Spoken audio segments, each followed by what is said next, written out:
In Forgive Us All, in a post-apocalyptic world, a virus has transformed humans into violently deranged cannibals. A bereaved mother, played by Lily Sullivan, has lost everything and takes refuge in an isolated mountain cabin until a desperate, wounded stranger, played by Lance Giles, arrives with a story of hope. Forgive Us All is directed by Jordana Scott, and this film is her directorial debut. The director, Jordana Scott, she co-wrote the script with the star Lance Giles, who plays the stranger that comes into the life of bereaved mother Lily Sullivan. Straight off the bat, this film, you can tell this film is very well directed. One of the first scenes in the film is Lily Sullivan going into her cabin, and you can see, like, when she walks into the cabin, there's like shards of glass on the floor, and you can see her reflection on the glass as she walks into the room, and straight off the bat, you know, oh, this film is you're in the right hands with this film. Technically, I can't fault this film whatsoever. It's beautifully shot. My favorite shot in the film is in the start, towards the start of the film. There's a couple of scenes set on the. I think this film is shot in New Zealand, and you can see there's a couple of scenes shot on like a river surrounded by a mountain range, and it's fantastic to look at. And this film is basically a post-apocalyptic western. The genre elements of the film are kind of like an afterthought, unfortunately. But when we do get to meet these kind of like zombies, like infected zombies, they're basically what they are. They're basically practical effects, and it's very, very well done. And there's basically a couple of short scenes in the first half of the film where Lily Sullivan and Lance Giles, they have to fight off these one like a zombie who tries to get into their cabin, and they have to shoot him eventually. And towards the start of the film, we get a couple of really quick scenes where Lily Sullivan's daughter is infected by this virus, and she's slowly turning into like this zombie, and then unfortunately she has to shoot her dead to protect herself. And then there's another scene a little bit later where it's kind of like a flashback story where Lily Sullivan, her husband, has been infected by this virus, and he's charging at her, and he has to shoot her. And the practical effects in these scenes are very, very well done, and these scenes are very, very tense.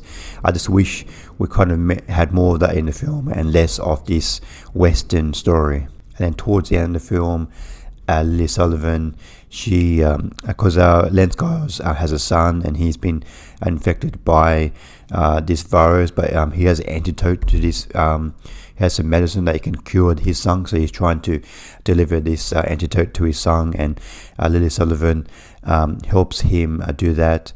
And then towards the end of the film, Lily Sullivan has to go travel to a distant location to deliver this antidote, and she gets caught in the middle of the night, and she's all these like zombies, surrounded by all these zombies.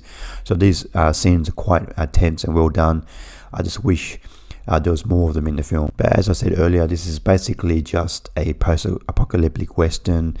This is bad guy played by Callan Mulvey. He is the head of this kind of like camp, and this is where most of the people live in this camp. Like Lily Sullivan, she lives in this a mountain cabin with her father-in-law, played by Richard Roxburgh, and it's the story of Lily Sullivan helping this stranger, played by Les Giles, into her home. He's been shot, I think, and she's just helping him get home to his son so he can deliver the medicine. And then this bad guy, played by Les Giles, who is kind of like who kills anybody who's not in the camp. And this western story, you kind of know where it's going halfway through the story, and you're just going through the motions.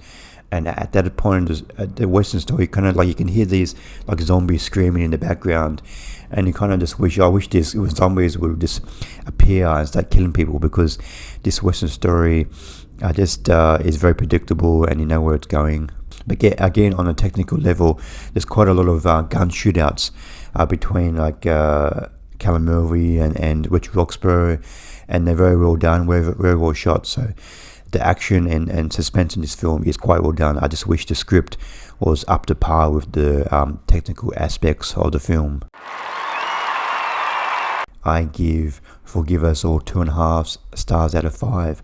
On a technical level, this film is very, very sound. It looks fantastic. The action is very well done. The practical effects are fantastic, and the performances are quite good, especially by Lily Sullivan in the lead role. But unfortunately, the genre elements of this film that are teased are not really in the film that much. The zombies are unfortunately not in the film very much. It's basically just a post-apocalyptic western that is very predictable, and you pretty much know where it's going.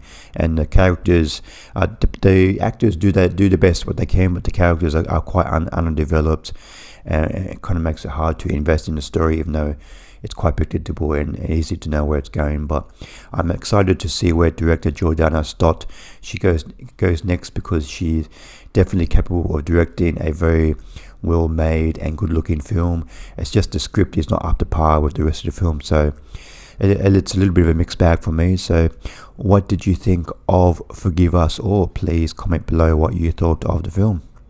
Thanks for watching. See you next time. Bye.